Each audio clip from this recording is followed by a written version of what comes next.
Hey guys, welcome back to the Boss Podcast where we tell bridal owner success stories. I'm Mindi Linscombe, your host, and today in the studio I have Victoria Holland tuning in from Alabama. Hi, Victoria. Hi, I'm so excited to be here. Yes, it's quite an honor to have you because you're a legend, and I can't wait for people to hear about your store and just how you got into this industry. And it's just so cool that we happened to pass by each other at National Bridal Market in Chicago, and now we've become close friends. And I am honored to be your business coach in this season, and it's just been exciting to see your growth and all that's ahead for you for real. Oh no, girl, I'm so excited that we crossed paths because it was everything I didn't know I needed. And I love that it's put me in the position that I'm in. So it's so fun. So great. Well, tell us the name of your store and what city you're in. Okay, so I'm in Huntsville, Alabama, and my store's name is Birch on Main. And then I also have my sister's store, Amari Bridal, which is where we're at today, which is where it all started. I love it. Okay, so how many years ago was it that you entered into bridal? So 7. So we actually just hit our 7 year the end of November. Congratulations. That's a Thank big you. moment. I love it. So let's talk about when you graduated high school. What did you go off to do, and how did you fall into this industry? Okay, so when I graduated high school, I knew I was going to be in business because I've always loved that. But I thought I was going to climb like the corporate ladder. That was like my dream. Your girl was going to wear suits every day and climb that ladder hard. But I was an HR major, so I loved people. Me and my mom actually discussed it, and we were like, "What part of business do we see you thriving in?" And my mom was like, "It has to be dealing with people." So human resources was kind of the route I took right after I went to Auburn. I graduated fully with that, have my HR degree with a minor in marketing, which actually has been very helpful in owning a business, coming in with, Yes. hiring, firing, all that fun stuff. It's very helpful to have an HR degree. And then marketing, of course, when you own a business is vital. So that's also been good to know. But I thought I was going to climb the corporate ladder. No, not even remotely thought I was going to be in bridal. Auburn. Yeah, War Eagle. Okay, so then, which is hard to get into, I'll just say. Mhm. That's a pretty big accomplishment right there, getting to graduate from such a big school.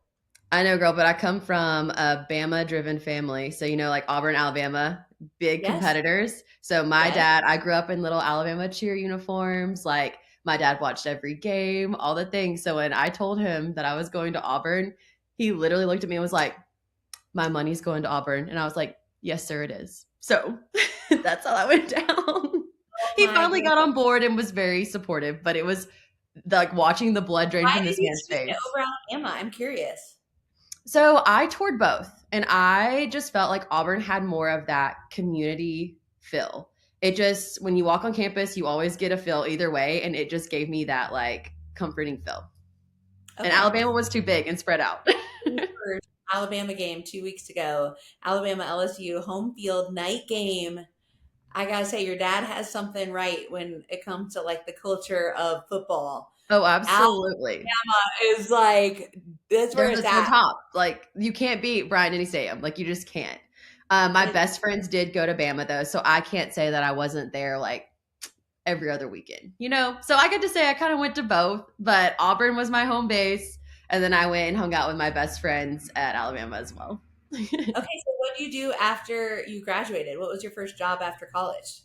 Oh, okay. So I was a regional recruiter. So I did follow in HR. I ended up working for Aveda, which is like a luxury hair care line.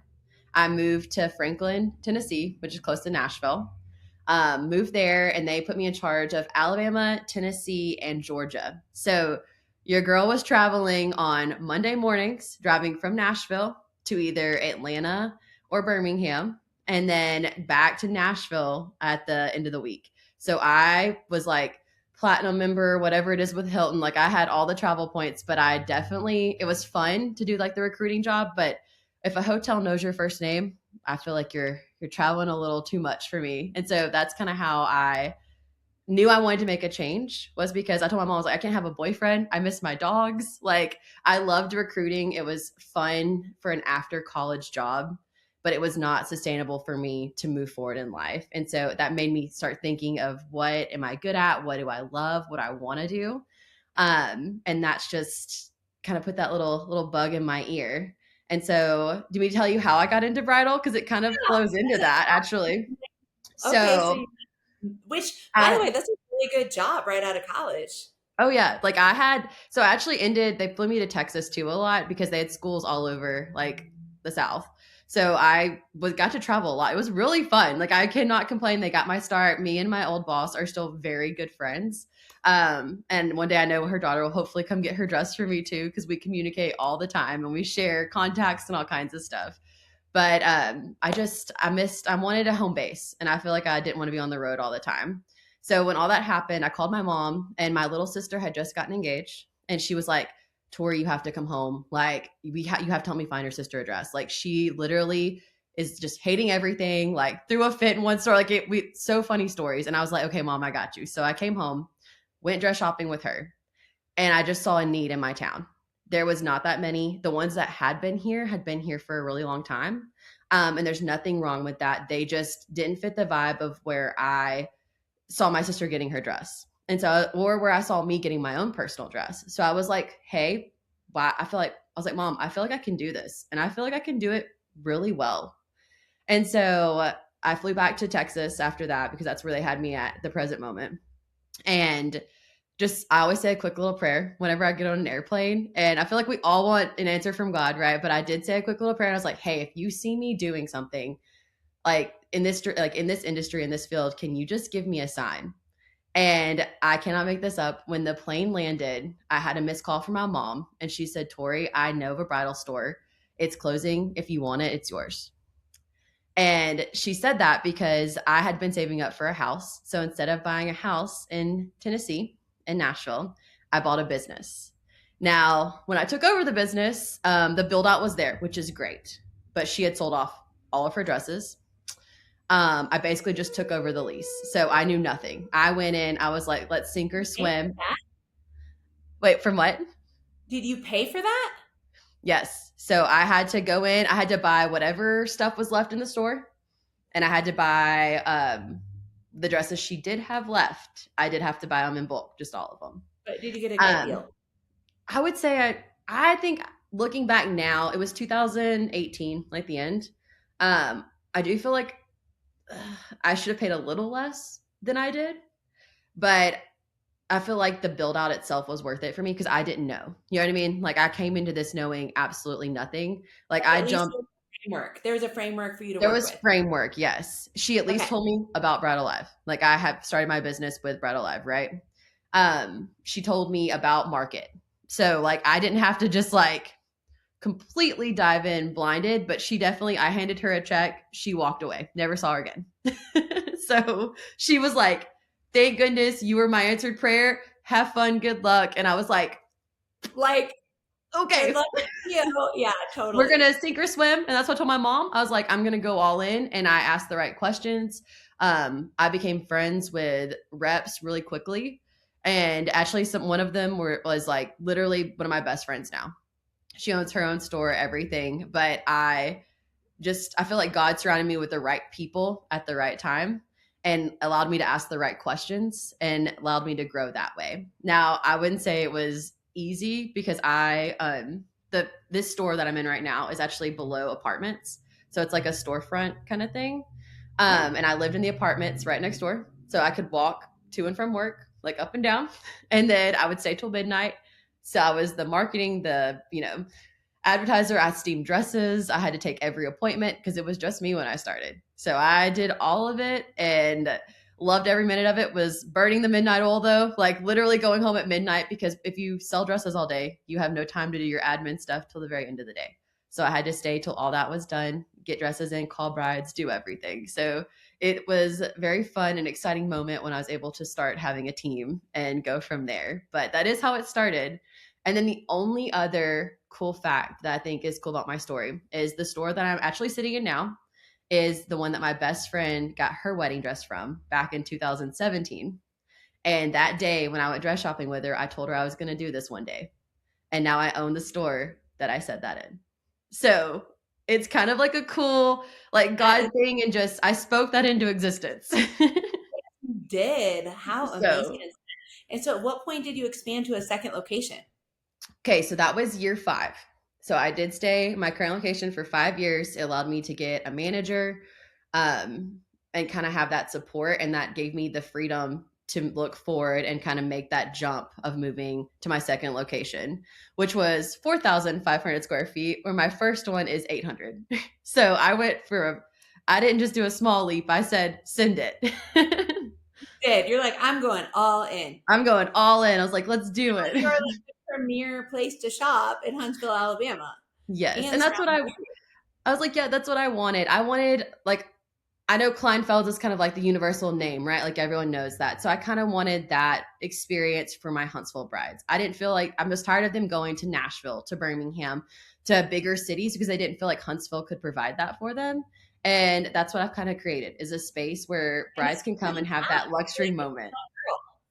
Yes. so I just love that you're serving the community that you grew up in and have relationship Yep. with. I think that's so cool.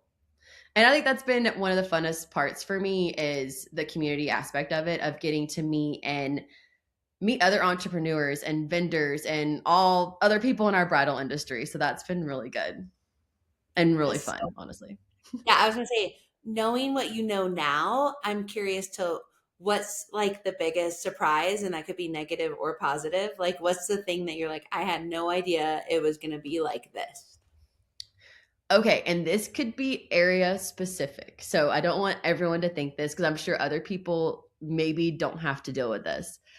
Okay. I am very much a let's be friends with everyone person. Like, I want to share the joy. I want to be friends. Like, the knowledge, like, I want to share. Like, let's partner, let's do this. And I remember coming into this industry, and there's a big bridal show in my town.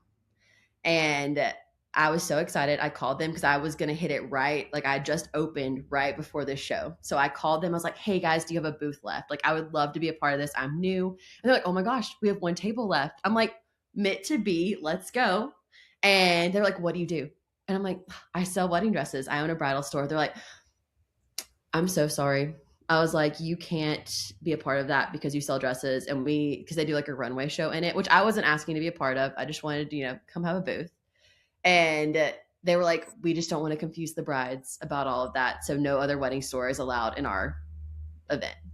The problem is, I get it, like other areas, like it could be big enough where it didn't matter, but this was the big one for my town. Like, the only one. It's in January. Like, it's at the Von Braun Center. Like, thousands of people go to this thing. So I was just kind of crushed, because I was like, oh, okay. I was like, well, thank you. And just kind of moved on. And then flashback circle moment. Now they invite other stores, because I think they kind of like have grown and learned. But that is it was a defining moment for me, that I was like, wait, so not everyone's going to be my best friend in the bridal industry.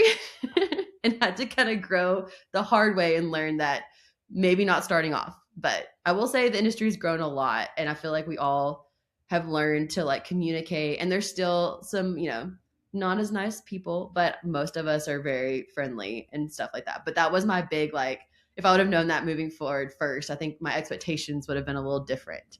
And that would have been this crush, because I literally called my mom like in tears. It's like, everyone's gonna hate me. No, but it does feel that way at the beginning, and there are other moments like that come along too, where you think like, oh, the day that you lose your first employee that you just thought you'd have forever, or the day that you have to break up with a line that no longer works for your store. I Yep. mean, all those first are really hard relationally, because I think that, like you said, most of us are very kind and optimistic that like this is going to be something we share forever. But like things change, our goals Yep. change, what we need and what the people need all evolve over the time that we work together for years and years. So the longer you're in business, I think the more reality sets in of like, oh, it isn't all just easy. Oh no. Oh no, no. Like, you think it is. At first you're like, oh, this is gonna be so fun. I make my own hours. I do this. But then you realize you end up working 24/7 because you are the owner. And your brain Right. never shuts off. I literally have a rule where before I can go to bed at night, I have to like write down my thoughts, because my brain will not let me sleep until I do. So if I didn't send an email I was supposed to, or get back to a client that I needed to, it has to be written down. So that way, when I wake up in the morning, I can just write everything down and go through my list. And my brain's like, okay, now we can forget about that till tomorrow, and we're good to go. I love that. I love that so much. Okay, well, I'd love to hear like in this past year, just high level, what you feel like you've grown in and what you're excited about for 2026 to grow in. Perfect. So I think this past year, I've really honed in on my team. Because remember, I told you I started this by myself. And then moving Yeah. forward, I've gotten to slowly add people to my team, which has made it so much. It's been fun, right? It's been challenging, but it's one of those things where I'm so excited to grow in that aspect for 2026, to really get my team honed in, excited, and just to stay the best and like help me with my ideas. And I'm very much like your dreamer, right? I'm always going to have like this little like dream, big ideas, and I love having a team behind me to help me reach those dreams. I really feel like they are very supportive. They love their job. They love what they do. And I love having them here. So it's been really fun to watch them grow as well individually throughout this, really the past like 2 years I've had them, but really watch them grow and evolve. So it's been really fun to watch all that. Okay, and then what do you think? I mean, I know your team's very engaged for what your goals are and things, but what are you excited about in the bridal industry specifically? Like, could be your store or just like the industry in general for 2026. Hmm. I think, okay, I like the trends that are coming out for the upcoming year for our industry. I feel like bridal was a little stagnant there for a little bit, and you were seeing a lot of the same things. And I really feel like there's some different things coming out this year that I'm really excited about to show, especially my area of brides. Like I think we've got some cool designers, some cool trends coming out that I'm excited to see just everywhere and to see Like, brides rocking and wearing. that's so good. Well, I was gonna say, I just would like, I'm thinking you don't have kids, so I'm curious to what you're like, if you don't have to rush out the door at night, what is your schedule during the week? Like, was a typical week for Tori? So for me, typical week, we are open Tuesday through Saturday. Okay. We start as early as 10 a.m. and we close usually like around 6 p.m. And we are closed Sunday, Monday, because I do believe in like my team. They want a two day weekend, and I do too. So that's kind of why we do that right now. But I feel like I wake up in the morning, I work out. I do boxing, which is really fun. So if you haven't tried that, I am a huge supporter, huge fan. It makes me way more chill for the rest of the day. To just Really? yes, I've been boxing for over a year now, That's and a I love it. I know most people don't. You see me and you're like, "What?" I'm like, "No, I mean, I I can one I too." like how surprising like I'm like, I never would have imagined. No, I know it shocks people every time, but I definitely love boxing. So I wake up in the morning, I go 5 days a week, and so when I'm not after the gym, all of that, I go home. I'm a big breakfast girl, so I eat a really good breakfast. I have my cup of coffee. I check emails. I do the calls. That I don't that really you want to do in the morning time. You know what I mean? Like you knock out all your really like appointments, your vendor calls, all that fun stuff. I knock those out while I'm drinking my coffee. And then I pick my house up, then I go to work, and then I hang out with my team, help manage them, and we go into more of like what me and my manager need to do for the day. We set the goal for the girls, what their expectations are for the day. We work till about we usually get off like around 5:30, and then I come home, I cook dinner, and usually watch a movie and kind of decompress so I can go to sleep after all the things that we did that day. I love that. You have a really good morning routine. Yeah, my mornings are like my sacred place. That's why my store opens at 10 because I get up early. Like I'm at the gym by like 6:30 every day. And so You can get it done before you open. I get a lot done before my doors even open up. Yes. I am so inspired by your morning routine, girl. Yes, I'm just not my evenings are very much because especially after the day, right? We're so social in our jobs that like you have to be on, you have to be very you have to be happy for everyone that walks through that door and give them the same amount of energy. So I feel like at the end of my day, I'm drained. So I applaud the people who can work out at the end of their day because I'm very much exhausted by that point Like, that I have I'm to done. get it all done in the morning. Okay, I have one last question for you because I'm like, you were a recruiter. Like, I have to Yep. dive into that for a second. Like, if you were a recruiter and you kind of, you've been in this role as an entrepreneur for a while now and running your store, what if somebody was listening and thinking about becoming a bridal shop owner? what would you say are like the characteristics of somebody that will be good at this? Like what are those just like maybe telltale identifiers that we can be like, hey, like this might be something you could do if you wanted to run a bridal store. This might be something that you would naturally thrive at. Like what would you say just those things that made you successful? What are those characteristics? I feel like you, number one, have to always be hungry. And by that means like you have to be a go-getter. You can never be okay with where you're at. You need to always push forward and have that drive. I think that is what pushed me to where I'm at as quickly as it was, because I'm always looking for what can I do better? What can I do more? The next thing would be people skills. You have to communicate very well with people and all different types of personalities. You can't just cater to one, it's everybody. And you are everyone's best friend in this industry because you are in the love industry. So you have to be very much a people person. Next, I would say sales are important. I do feel like in a little bit in general, like you have to understand the art of selling because to me it is an art.